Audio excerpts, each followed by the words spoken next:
Deretan fakta memalukan, pegawai lecehkan istri tahanan rutan KPK, masalah keluarga dibawa-bawa.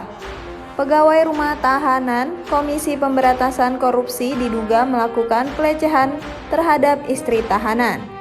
Dewan Pengawas KPK pun telah menjatuhkan sanksi berupa pelanggaran etik terhadap pegawai rutan pelaku pelecehan tersebut. Sidang etik tersebut berlangsung pada April 2023 lalu. Kini, pelaku tidak lagi bertugas di rutan KPK. Tidak bertugas lagi di rutan KPK, kata anggota Dewas KPK Albertina Ho kepada wartawan Senin 26 Juni 2023. Kasus pelecehan ini terungkap seiring dengan mencuatnya isu pungli di rutan KPK. Berikut sederet fakta mengenai kasus pelecehan istri tahanan KPK tersebut. 1. Terungkap dari adanya laporan ke PLPM.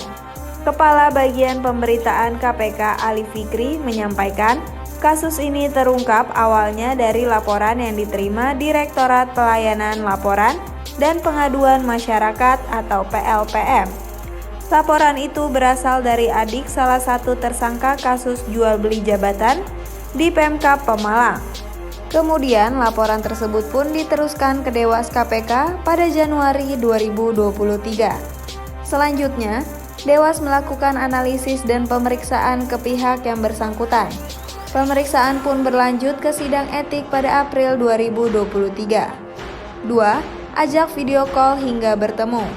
Awalnya, staf rutan KPK berinisial M 35 tahun sebagai petugas registrasi kerap menghubungi istri sang kakak.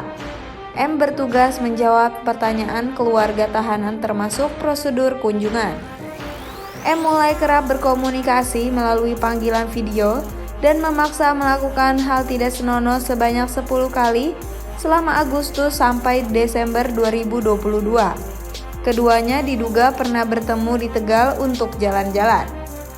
M mengaku menjalin komunikasi karena ada masalah keluarga, sementara istri tahanan itu menuruti karena takut akan berpengaruh pada kondisi sang suami yang menjadi tahanan. 3. Melanggar etik.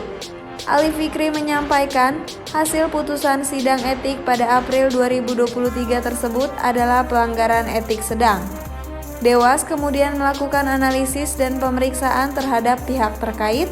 Dilanjutkan sidang etik pada April 2023 dengan putusan pelanggaran etik sedang, jelas Ali. Sanksi etik sedang tercantum pada pasal 10 ayat 3 Peraturan Dewas KPK nomor 2 tahun 2020, yakni pemotongan gaji pokok sebesar 10%, 15% atau 20% selama 6 bulan. 4. Novel Baswedan ungkap kasus mesum dan perselingkuhan. Mantan penyidik KPK Novel Baswedan menyampaikan telah ada kasus perselingkuhan pegawai KPK dengan status suami dan istri.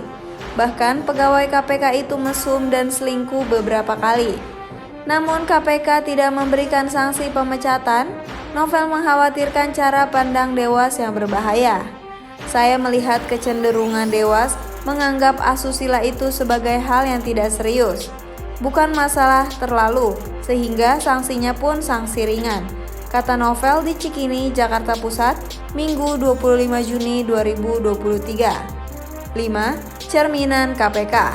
Mantan Wakil Ketua KPK Saud Sitomorang merespon pelanggaran etik pegawai rutan KPK tersebut. Saud menyinggung pimpinannya sudah tidak menginspirasi. Jadi sekali lagi, karena pimpinannya sudah tidak menginspirasi, itu air di atas kotor ke bawah pasti kotor. Itu sudah logika saja, ucapnya. Saud juga menilai permohonan maaf pegawai tersebut tidak menciptakan nilai sebagai lembaga pemberantasan korupsi. Saud mengatakan tidak ada lagi yang dapat diharapkan dari pegawai tersebut. Pemberantasan korupsi itu kamu nilainya kebenaran, kejujuran, dan seterusnya. Nah itu sudah nggak ada sama sekali, jadi sudah nggak bisa diharap apa-apa, lanjutnya. Saud juga menilai seharusnya pegawai tersebut dipecat. Oh iya dipecat dong jelas, itu harusnya prinsip paling dasar dalam pemberantasan korupsi itu Anda nggak boleh korupsi, dalam memberantas korupsi Anda bagian dari itu.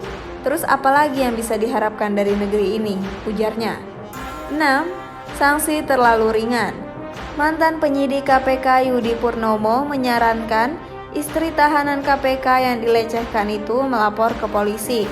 Pasalnya, sanksi dewas terhadap pelaku dinilai ringan dan tidak adil. Yudi memandang langkah ini mampu sebagai cerminan bagi pegawai KPK lainnya. Yudi menilai seharusnya sanksi yang muncul adalah berupa pemecatan atau pidana.